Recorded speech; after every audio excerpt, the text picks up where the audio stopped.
This is awesome. Yes, likewise. Thank you. It's great to be in Miami and great to be talking with you. Yes, ditto. It's like a great honor because just like point of entry for me, it's like Yo MTV Rap started in 1988, right? And you arrived a couple of years later, right? Yeah. I get the message. but my point is like it's just an honor, man. So let's start. Yes, let's do Yeah? it. Yes. Okay, so my first like introduction to you was like I said through Wild Style, and you seem to always be in this like mentorship role. Seems like at least that was my read, you know, and it actually makes sense to me, seeing as like your godfather was Max Roach. You had like a lot of influential, powerful people in your life as a child. Like, who were your mentors when you were younger? Well, definitely Max Roach, who was a lifelong friend of my dad's, and Max and lots of other like-minded young men would be around the house as a kid growing up, just discussing everything going on the planet, it seemed like to me, you know, like from music, you know, when I was a young kid coming up in the 60s, you know, a lot of African countries were getting liberated. My dad was ecstatic about that. He actually wanted my middle name, my mother tells a story, he wanted my middle name to be Lumumba. But, you know, for Patrice Lumumba, the head of the Congo, who was then later killed by the CIA and Mobutu, but my mother wasn't going for it. So, but a lot of those things rubbed off on me in ways that I didn't realize until I grew up, how these things had influenced me. Because, you know, I was not a great student, unfortunately. So I found my own curriculum, which, you know, I did okay with, but, you know. Cool. Yeah. And there's some like affiliation between your grandfather and Marcus Garvey too, right? Yeah, my dad, I should have threw that picture up in my slideshow. Yeah, so I recently got to see a picture of my grandfather. I'd heard the stories growing up all my life that my grandfather was close with Marcus Garvey and ran the East Brooklyn chapter of the UNIA, United Negro Improvement Association. Okay. So I guess that, and the fact that, you know, also I throw in there that my dad was in the room when Malcolm X was assassinated. It just is encapsulates, he was a young black man looking for a better way, you know, or there had to be some alternatives, and along the lines of what Garvey was talking about, and then, you know, my dad, and, you know, they were looking for the alternative. Nice, nice. Well, so when I was in school, like going through my own mentorship, I was going to Cooper Union, which is literally right down the street from Gallery 151. Yeah. Yes. Yeah. Yes. And so I saw that show in 2012. Yeah. Was it? Yes. Do you want to talk a little bit about that work? Talk about the work that or the process that you go through when making that work? Yeah. Well, that body of work, it was these two kind of schools of work that I do, if you will. One kind of a more figurative thing, which you'll see that actually that Yo MTV Raps piece was one of the prototypes where I would kind of work with crystals. The bulk of the work were these boxers. I took these boxers that had the right poses that I like. Actually, what happened was they started doing these T-shirts with these crystals on them, and I thought they were fascinating, and that motivated and inspired me to want to work with that material. So I did a series of boxers, and then I did these showgirls, and then I embellished them with these crystals, and then I have another, so that's one particular body of work, and then I have these other pieces that I call my abstract remix pieces, which to some people look like graffiti, but it's not. The process is where I kind of dismember other photos of other graffiti. Basically, it's appropriation, and then I kind of twist it, recolor it, reshape random pieces together, and yeah, and then I kind of have that work printed. Mm-hmm. So for me, that work is like my visual. Yeah. I love the semantics, like the remix. You know, I like how you approach it. Yeah, like I said, it was all just inspired by the way contemporary music is made, obviously largely inspired by the way hip-hop developed, the whole idea of the sampling, the cutting, the remixing. I took those concepts and principles and just applied it to these visuals that I'm doing and using digital technology to create the work. Nice, nice. So there was like, you reference Stetosonic, right? They've got that 88, released in 1988. They've got this song called "Talking All That Jazz." Yes. Right? Yeah. Okay. Let me just spit like the first verse off of this. Yeah. Yeah. There we go. You see, you misunderstood. A sample's just a tactic, a portion of my method, a tool. In fact, it's only of importance when I make it a priority. And what we sample's loved by the majority, but you a minority in terms of thought, narrow-minded and poorly taught. Right. So let me tell you the story behind that lyric. In fact, Nice. so I directed the video for that song, Stetosonic, Talking All That Jazz, really early hip hop group out of Brooklyn, and a jazz musician named Mtume. You know, when the whole idea of rap records began to come out and the beginnings of sampling, there were musicians who just were really in an uproar, and Mtume did an interview, and he kind of was very negative towards the process of how these records were being made. And Daddy O, who was the lead rapper in Stetosonic, basically was addressing this Mtume kind of statement, attacking the process by which they made music. And so when I got to direct the video, you can go on YouTube and find it. It's like I kind of did this hip hop jazz thing. It's really sick. It's a really sick video. Thank you. Thank you. But it also applies to like the work that you were just showing, like the idea of a sample, just a tactic, you know. That's like the idea of appropriation is a wonderful idea that's being played with today, and is very present in your work.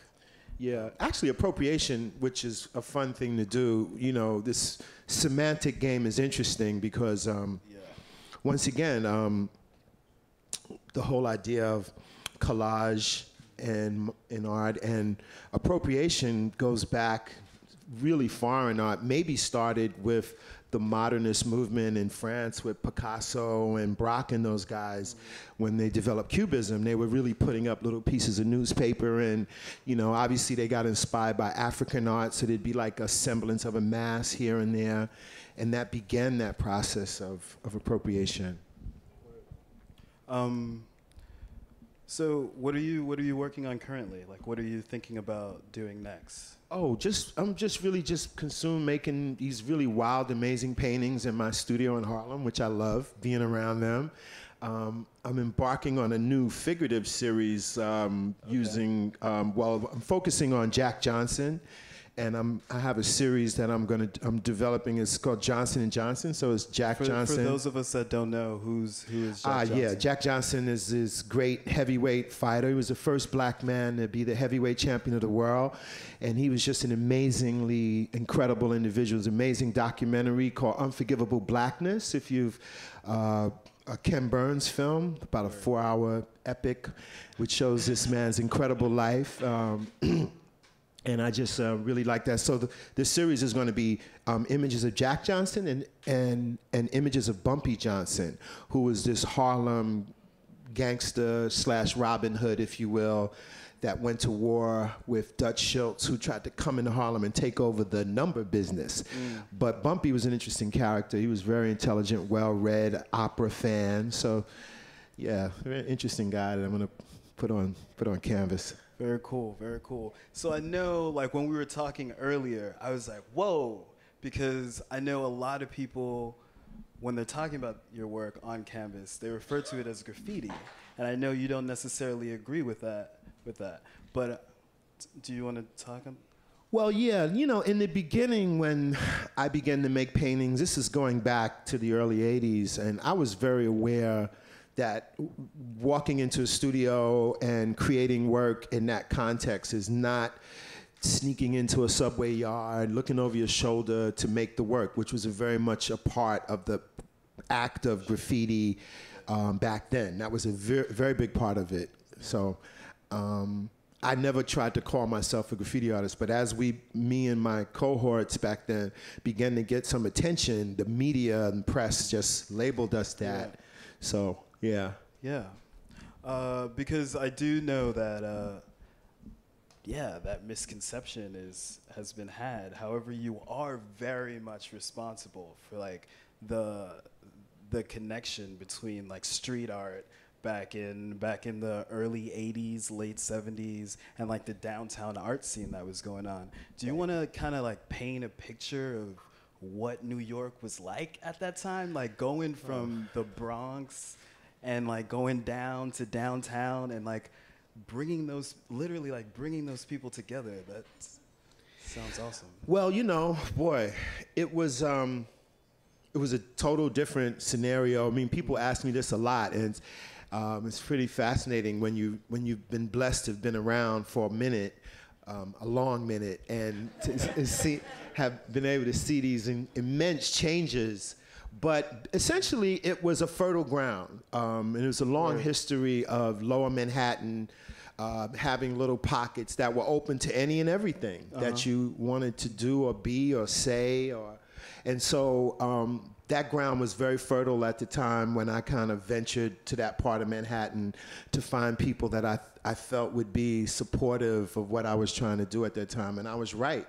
And, you know, the essential ingredient was cheap rent, affordable rent, I should say, you know, and that's what drew people to certain areas that that happened to be artists that would find each other, and you could, you know, you could live affordably, maybe wait tables a few nights a week, and then the rest of that time you can focus on doing whatever creative thing you were really trying to do, and that's essentially what it was. So. But it was, obviously it was a lot, you know, it was grittier, grimier, like a patina was there, it was heavy, it was dusty, it was dirty. Yeah, so that's really what it was, and then it's not like that anymore. It's changed, things changed. Real quick. Yeah. So I think a lot of people refer to that period as like no wave, new wave. Yeah, what does that mean for what does that mean for you? Right. The no wave was kind of a musical genre that was kind of in reaction to new wave. So no wave was some bands and some musicians, people like James White and the Blacks, the Contortions, Teenage Jesus. There was a bunch of groups that were typically a lot of them were art students, and they were trying to do something in opposition to what New Wave was. New Wave was Talking Heads, Blondie, stuff like that back then. Yeah. Do you want to talk about the like relationship between Blondie and the way your name just like slips straight into mainstream culture? It's just like in an awesome way. Yeah, you know, that was a wild little benefit from just meeting. That was an example of the fertile ground, if you will. And you could meet people, and just at that time, I guess, to paint a picture of a young person barely out of their teens trying to say they wanted to make art and having done graffiti and exploring this space, that was, you'd been laughed out of many rooms back then. But once again, in that downtown area, people like, you know, the people from Blondie, Chris Stein, Deborah Harry, Glenn O'Brien, many of those people I would meet were right away embracing. They wanted to engage with me on it. They said, well, man, I've seen stuff that I like. When in everything mainstream media-wise, and some of it is understandable, it was just disdain. It was disdain without even saying, yeah, we don't like the idea of this graffiti, but there are some things that are really nice. It was just like a complete hatred, which was, I think, emblematic of how a lot of people of color were looked at that time. The city, New York City, was a lot more segregated at that time, and you know, people were just stuck in their ways, and they didn't see anything positive. But amongst people like that, they were supportive and embracing and encouraging, as I explained what I wanted to do. So actually, it was Chris Stein and Debbie Harry were the first people to buy my work, also the work of my good buddy Jean-Michel. They just, you know, say, yeah, you know, we like this, and then they would hire us to, invite us and other friends that we hung out with to be a part of the beginnings of them making music video, and we'd be extras, and me and Lee Quinones did paintings on the set for videos that they did. In fact, in the Rapture video, people used to think I'm the guy in the top hat dancing. No. I'm the guy in the back making a painting on the wall. And so, yeah. So it was fun. Yeah, you've been both behind and in front of the camera. It's different stages of your life. Yeah, well, you know, film, I've been always passionate about film. I was definitely a big, you know, inspired by the work of Andy Warhol, who I thought you know, everybody from our generation at that time just was big Andy Warhol fans. And I think a part of it was he was really, he worked in different mediums, you know, so it was film, it was, you know, he wrote, it was published magazines, and of course made paintings. So we was inspired to work in film and to do whatever we could do to make it happen at that time. Word. I don't want to jump around too much, but since we are on the subject of like video, like how did Yo MTV Raps happen? Like how did that? Like that's awesome. Yeah, that was one of those, you know, once again, I go back to, the, you know, being downtown, fertile ground. You know, you're moving on a road, heading down this path, trying to get to where you think you want to go. So you're just moving. And along that process of moving, you meet people. And so what happened with me was, you know, once again, in terms of my passion for film, I had this idea that to make the whole concept of making graffiti, of these other elements that I thought could all be linked together, the whole idea of painting on trains, doing the graffiti, the music, the rapping, the DJing, and the dancing. I thought we'd make a movie. That movie became Wild Style.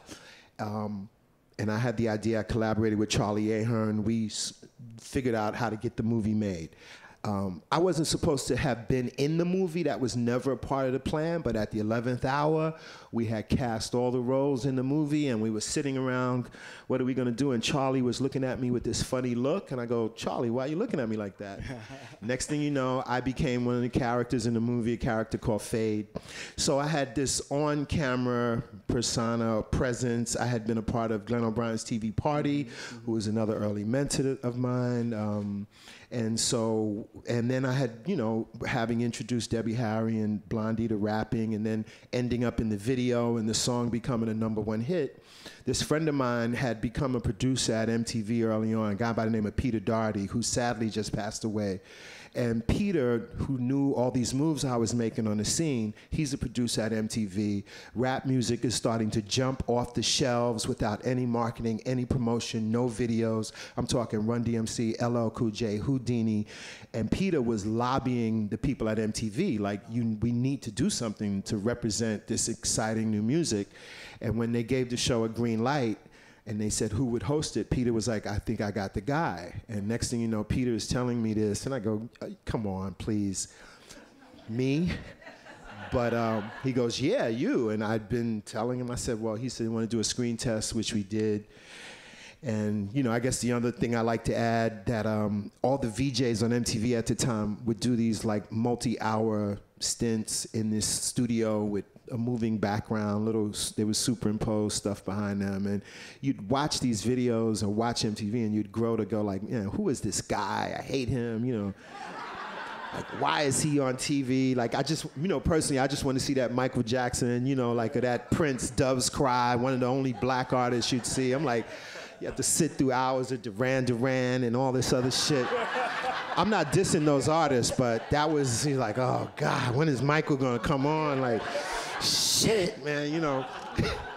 So basically, I was like, you know, I don't want to be that guy. When Peter was like, you know, we don't want to see you just looking at you. So he was like, what would you like? What would make you feel comfortable? And I said, man, well, if I could be on the streets talking to people, like if I'm in somebody's basement where they make beats, or stand on the corner 125th and Lenox, like I'd be more comfortable. He said, well, that's what we're going to do. And next thing you know, it became a very big show for MTV. It was the highest rated show on the channel at that time. Yeah, man. Yeah. it's amazing to look back at some of those interviews. It really is. It really is. I had a shout out to Arthur Baker, who's in the house, who, I mean, when I was talking about, what's up, Arthur? He's one of the great producers who did mega stuff in this culture and was digitally, I mean, when we was talking about sampling, Arthur used some of the first tools for sampling. I think it was a Fairlight, right, Arthur, that he used in creating Africa Bambaata's Planet Rock, which was a transformative record. Yes, indeed.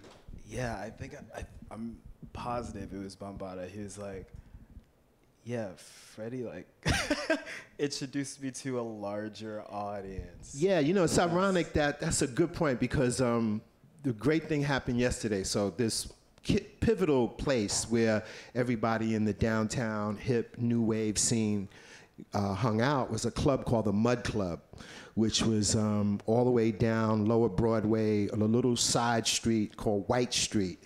And this was a very happening place. It was funny because it contrasts. At a time, there was a club you guys may have heard of, Studio 54, which was really humongous place in the 70s where they came up with this concept of the velvet rope, and people would clamor to get in, and the guy would, no, you over there, and people wanted to get in. So it was a spectacle. Like, it was a spectacle, and you had to be picked, and people would just, it was a crazy thing. So once again, I wasn't in the mix then. I never got to go. I wasn't picked. I wasn't in the mix. But when the Mud Club opened, when Studio 54 was still raging, they kind of went totally opposite. They were in this very dank downtown part of town, and as opposed to having a velvet rope, they had this flimsy metal chain out. And when I would show up there, it'd be like, yes, Fab, how many with you? And you could like walk in your friends, and then the Studio 54 people who began to come down, they'd be in their limousines, like Halston or whoever, and they would make them wait. So it was like, I can't believe this is happening. As my friends would say, squad. Did you guys call yourself Pinheads? Pinheads? That No. Pinheads? No. I think Zephyr, like. Zephyr? Yeah. Yeah. Zephyr, boy I don't Zeph. know. I was reading some quotes from Zephyr. He's like, yeah, we called ourselves Pinheads. I was like, where does that come Oh from? boy, no, I don't know that one. I gotta. All right, let's find Zephyr. Let's and ask skip over him. that one. Yeah. Let's skip over that. All right, so around like 1980, you were in process of making Wild Style. Yes, yeah. Me and Right? Charlie were deep in production. Yeah. And but also at the same time, you were doing a lot of stuff. There was a show in Times Square. Yes, the Times Square show. Yeah. And then a year. Sorry to interrupt, but I want to hear your thoughts on. Yeah, no, okay. we go to Times Square show. I forgot the whole Mud Club thing was, which I forgot to say was, okay, so the guy who ran the Mud Club was this man by the name of Steve Mass. Okay. And I haven't, the Mud Club ended in the early 80s, so I haven't seen Steve Mass since then. And the word is that Steve Mass has been living in Germany, in Berlin. And Steve Mass has been in New York the last month or so putting this benefit auction for the Bowery Mission, the Bowery Women's Mission. And so a lot of heads from that time period are coming out and coming up with things and to give, to donate. I gave them like some cool things like a hat and some glasses, a signed copy of Wild Style. But in sitting there talking with Steve Mass for the first time in all this time, he had me curate. He had like Keith Haring come, who actually used to sweep the floors at the Mud Club, believe it or not. As Keith began to make a name for himself, Steve said, well, come and curate a show in the third floor of the club.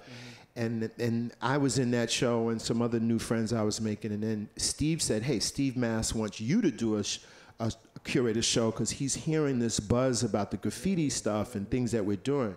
So I curated, along with Futura, a show called Beyond Words, which has become kind of important because I called it, the subtitle was Graffiti Based, Rooted, and Inspired Work, to show that the kind of context of this work was expanding.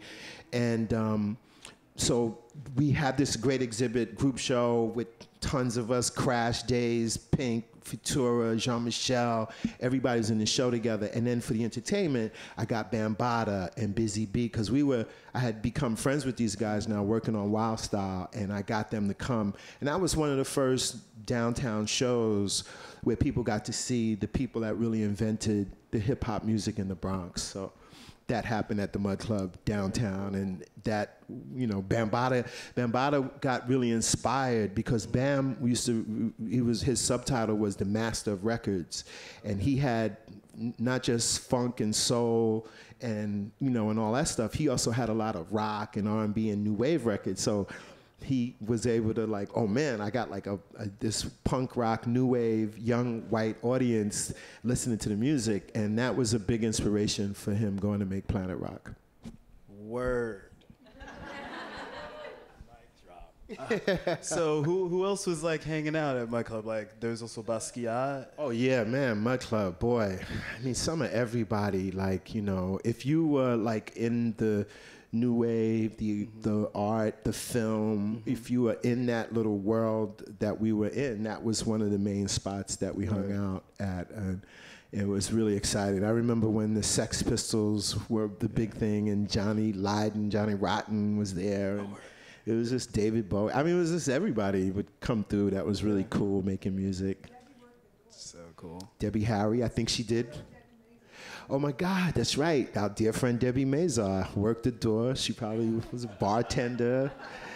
And yeah, Debbie was an old friend of ours that was on the scene.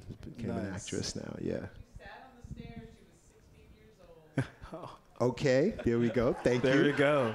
You go. We got some like other this. people that like were this. there. I like this. Yes. Okay, so let's see. I got all these questions. Yeah. Man. Let's go. All right. Bull 99. Yeah. That was Yeah, that was just one of my first tags that I would write, Bull and then 99. You know, where did that come from? Well, really, like living in Brooklyn, when we began to see graffiti on the walls in Brooklyn, there were Brooklyn guys that did it. Dino Nod, X Vandals. There was a crew called X Vandals that later graffiti writers from Manhattan would become a part of. There was a guy by the name of Flowers who would tag his name up, was part of the Last Survivors, who also was an early DJ. Before hip hop, there was a disco DJ thing that's the stuff that inspired the guys in the Bronx. And so, what was the question again? I'm sorry. Actually, let me throw you a sentence and you finish it for me. Yeah. All right. Well, the hip hop world is a. Oh God. I wish I was Nardwar, dude. Well, the hip hop world is a. Oh man. Well, yes, a fantasy. Yeah. So that's from. So first of all, that's an awesome quote. Yeah. And second of all, I think we're winding down, so I would love for you to like break down like the fantasy that is hip hop and those elements. Well, that's interesting Like, because what are those elements? yeah. So this is from a record that I made. I made a couple of records way back then, and this one record changed the beat. That was one of my lines. The hip hop world is a fantasy, moving to the rhythms of reality, just grabbing the mic, taking control, being a monumental master playing a role.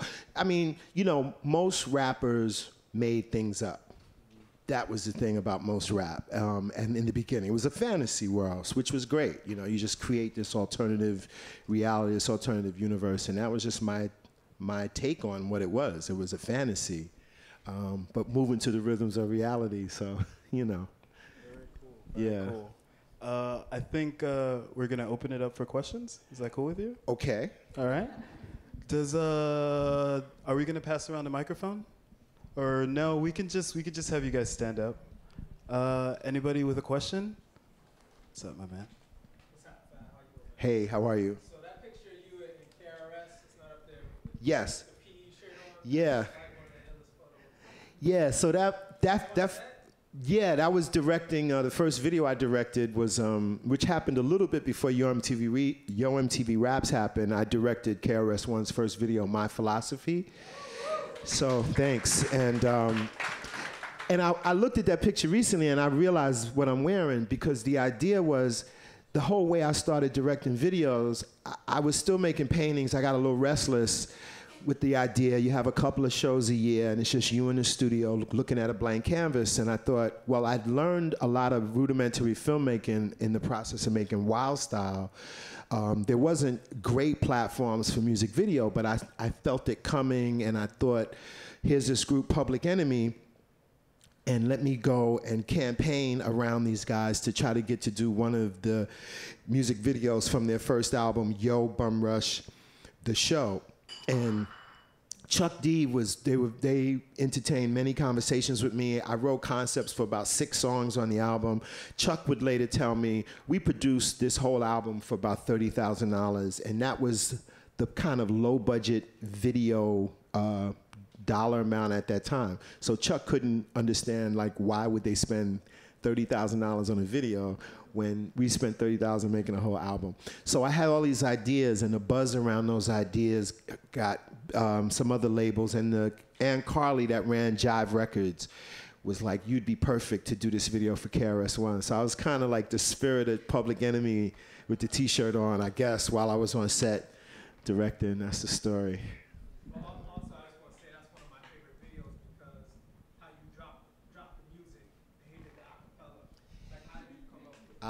Yeah, well, in the beginning of the KRS-One video, the video starts and then it just stops, and KRS-One is like, let me begin, what, where, why, or when, and he just talks. And the reason for that was the original song was about 6 minutes, which was pretty long for a music video. So I came up with this idea of, we actually cut some of the verse out. We found a space where we can cut some of the verse, and then I had this idea that if he just spoke some of the lyrics, we could shorten the amount of time, and that was what motivated. Plus, he had a song on that first album that kind of was like a spoken word feeling poetry song, and I felt it felt good with KRS to kind of, he's a unique artist because he's very articulate. He pronounces every word, yet still one of the dopest MCs to ever do it. So I was like, this would be perfect, and he was with it, and that made the video, I guess, a little more special because the music drops and he just talks, and then boom. And that's the picture there on the set. Yeah, man. First album I ever bought. Any other questions? Hi. Hi.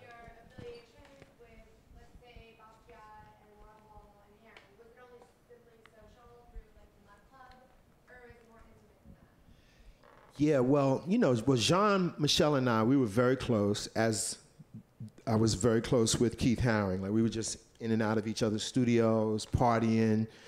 Well, Jean and I were chasing girls. Keith was not, but we were all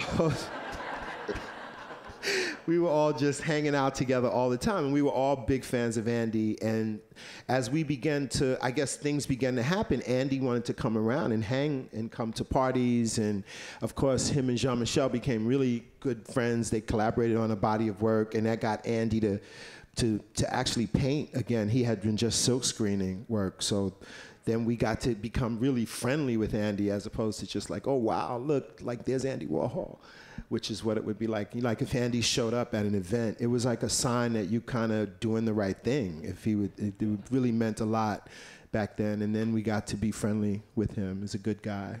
Yeah. And what about Tupac? What about Tupac? Oh yeah. Well, obviously in the context of hosting Your MTV Raps, it was a great.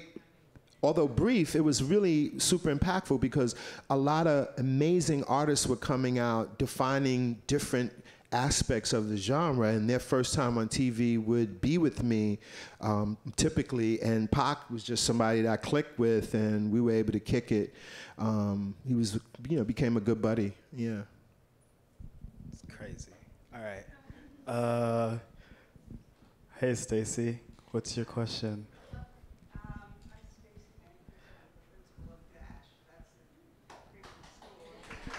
Round of applause, round of applause. Yeah, this is my principal at high school. I love Stacy dearly. That's cool. You and I are of the same era, and we are appealing to an era that's 30 to 40 years younger than us.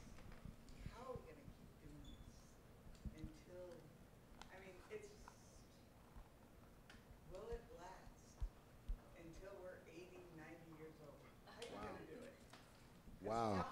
Long term. Wow, I don't know. Long term.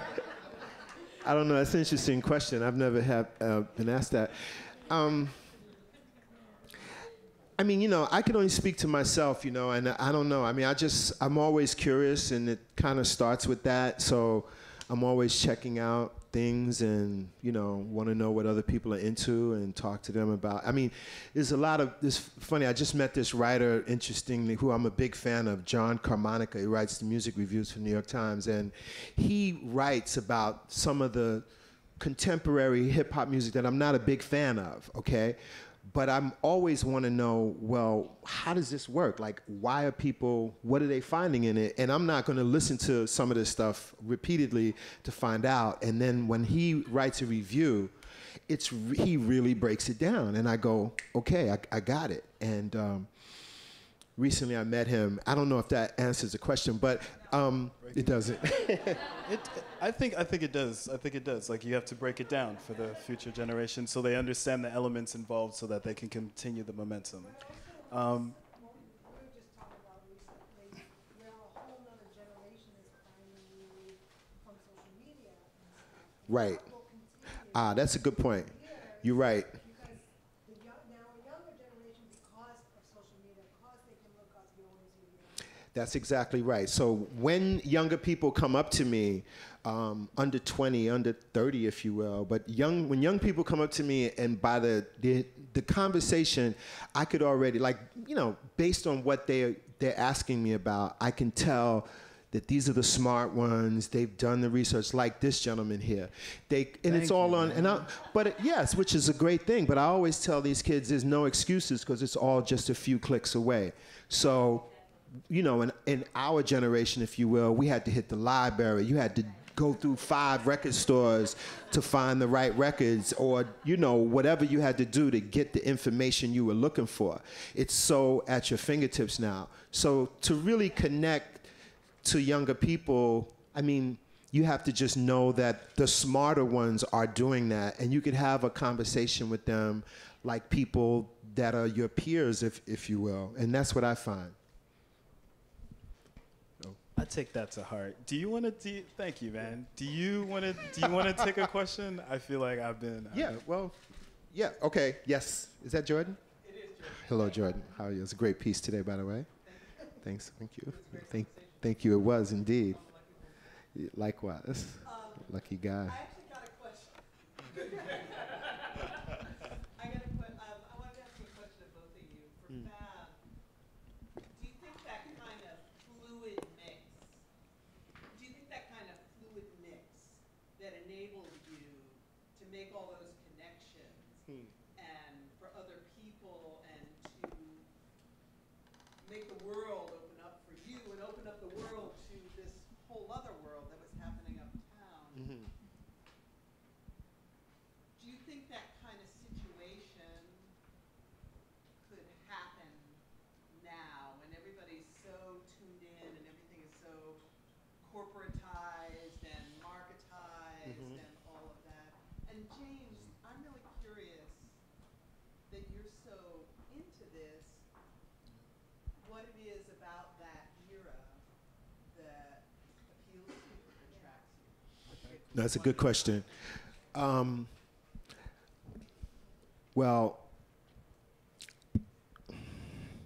I think it's one of the problems that I find in things developing culturally is not enough time for them to really develop.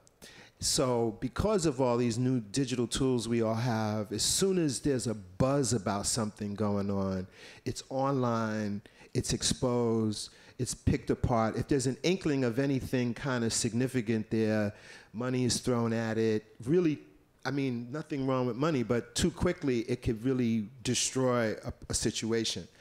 And I find that to be somewhat problematic because things have to ferment and they have to cook on the stove until it's ready, you know?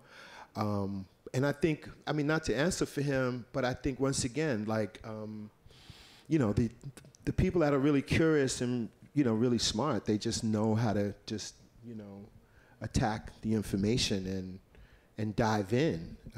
But you could be more specific.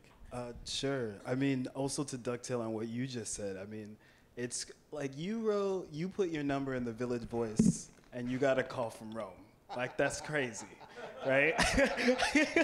Wow, I did. Wow. Right? Like, that's crazy. However, It with like was. everybody's information being out there like it is now, I think like genuine connections aren't made as often.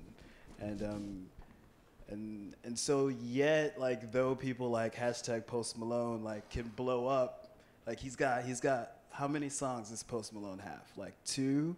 He's got like 2 songs, and I'm seeing this man like perform in major spots in New York, and that's awesome. Like they're good 2 songs, right? So yeah, that exists, that exists. But it's also actually strangely difficult for some people to find access because there's just so much noise, you know? But to answer your question on why I'm obsessed with hip hop, I think. I don't know, maybe I read it wrong, but what I got was that you were really interested in that early. Oh yeah, I meant nothing by that. Like I am. Why am I interested in that era in particular? Because I think much like Fab, like I'm interested in the relationship that can be had between rap and art. And that's very much what my personal work is about. Like in my work, I am a poet that's trying, like I have this piece where I'm a poet that's trying to be a rapper so that his voice can be heard. And what does that mean? What does it mean to be a rapper today? How does language shift in those different spaces, whatever? And to do stuff like that, you gotta do your research. And like the closest thing to that milieu is that era, man. And you know, 70s, 80s. Right, and then like I kind of alluded to earlier, for my generation, if you will, our generation, however you want to term it, for myself and my peers at that time, we were young enough to know, even though kids, we knew what was happening in the 60s, but we were little kids at home getting snippets here, there. Once again, no internet, but it had hit us all. So when we all got on the scene, we were definitely trying to like have that level of fun that we saw. Like, you could be an artist, you could have a good time. You know, it wasn't like you was boring and corny. You could really be in the mix. And we was like, yo, look, they seem to be having a lot of fun in the 60s. Like, we want to have fun. And then the gallery ended up, it was like, so the concept of the fun gallery, Patty wanted each artist to name the gallery when it was their month to show. And Kenny Sharp had the first show, so he named it Fun Gallery, because that was, Kenny's work was about fun. I was gonna be the second artist, so I was like, well, I gotta do my own thing. I'm gonna call it the Serious Gallery. But with Patty, it was just a goof the way the gallery started. So Patty was like, Fred, I don't have any money to redo the stationery. Can we keep the name Fun? And I was like, all right. But it still was a semblance of that whole thing that we all were like, we want to have fun like they did, because we all knew what had happened in the previous era. So that was it. Yes. Hi. I'm Caitlin. Hi, Caitlin. Great to have you here. I was wondering if your MTV Raps was when you felt like you had made it. If not, when did you feel that way? And after that, what did you do to give back to your community that went beyond your art and your success? Wow, that's funny. I never thought of things in that way. In fact, back then, when you were totally in the downtown scene, we used to pride ourselves on how rare it was to go above 14th Street or 23rd. I don't think many of us weren't trying to be big in the way people become big now, like with millions of views and 1 million hits. So the context of making it meant among our immediate creative peers. That was it. It wasn't about like I'm trying to be here or there, whatever. So that's the way I came up. When Your MTV Raps happened, it was weird at the time because everybody didn't have cable TV in their homes. And when my show first aired, I'm like, when the show was coming on, I'm calling friends like, yo, you got cable? Like, nobody really had cable. Like, this is crazy. So I actually found a friend. He's now a really prominent investment person. We're real tight. And he's the only kid I know that had cable. So I went to watch my show on the air, like at his crib. My people in Bed-Stuy in Brooklyn, Brooklyn wasn't wired up yet, so I'm sending VHS tapes home so my moms and people could see, like, I'm really doing it, you know what I'm saying? Like, yes, that's me, I'm on TV. But, so the whole structure of that at the time was really different. As far as giving back to my community, you know, I've always been that dude that represented it to the fullest. You know, like when I'm on TV, doing Yo MTV Raps, you know, letting them know, you know, the black is back after this commercial, and, you know, letting them know, repping that thing to the fullest. Because people could see, like, oh my God. You know, the greatest thing in terms of giving back, if this is in that category, is when I used to get fan mail from Yo MTV Raps, surprisingly, the most interesting mail was from people in prisons. And it'd be like shocking, like, wow. And most of the letters would be like, yo, Fab, I'm from this hood, that hood, watching your show and seeing. At the time when Yo MTV Rap started, we had the conscious era of hip hop where you had Public Enemy, KRS-One, X-Clan. Artists was really articulating socially relevant and conscious views. And these brothers would talk about how when it's time to watch TV, Fab, we got it on lock. It's on Yo MTV Raps. And then they would talk about the inspiration from seeing a KRS-One, a Public Enemy, and the messages and how it was affecting them. I mean, I'd be blown away. I still have a lot of those letters because I just was not expecting that. And I think it did touch people. I had a guy run up on me not long ago telling me, like, he did 2 decades in the penitentiary and he remembered Yo MTV Raps, what that meant. I'm like, wow. Don't go back. Shit. Stay out of that prison industrial complex, baby. Yo, homie, way in the back. Okay, this has to be our last question, but I'm super excited about it. Yeah, you got it, baby. I would like to know a little bit about your influences, particularly your parents. Like, where were they from? You touched on it a little bit. Yeah. And also as a child, what were your influences? I've read that you were very much into comic books, like many young kids. So I'm interested in where your parents were from. What did they go to college? That sort of history. Yeah. My parents are both of West Indian descent, but both my parents were born in Brooklyn, but from, you know, West Indian descent. My dad was, you know, obviously I talked a little bit about my grandfather, so he was from that generation, turn of the century West Indians that came up, very focused on making it happen. You know, the home I live in Harlem, a really prominent African-American from the Harlem Renaissance, George Edmund Haynes, who was one of the founders of the Urban League, who was a protege of W.E.B. Du Bois.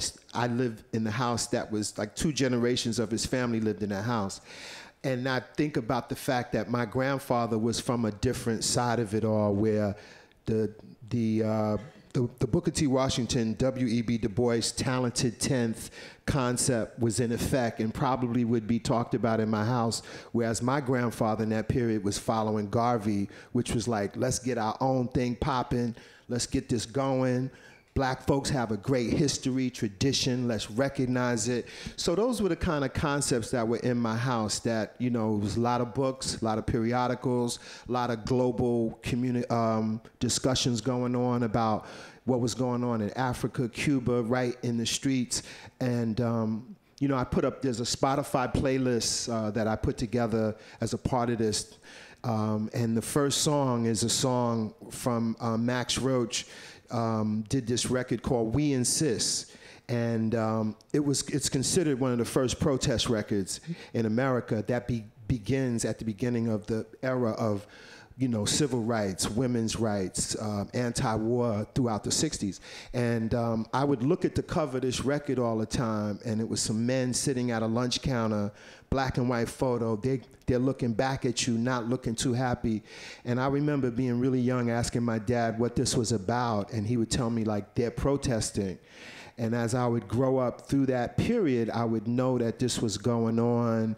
And I don't know if that connects, it all connects in a way, but I just thought in a broader sense, hearing the stories about how jazz was embraced and Max and the other jazz musicians were treated so much better in Europe than they were treated in America.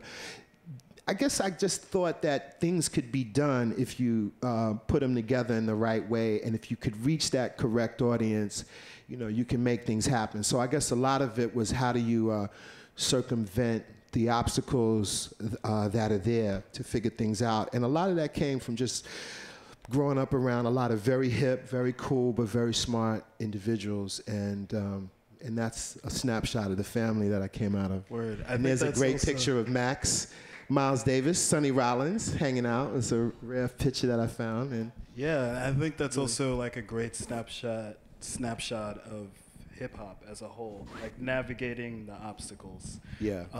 But with that, I would, can we get a round of applause, please, for Fat Five Freddy? Could we?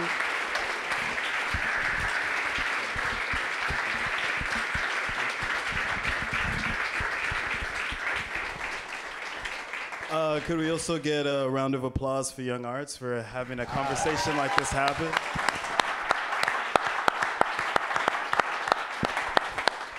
Proud to be an alum. Thank you, thank you, thank you. Have a great night, guys. Thank you, thank you.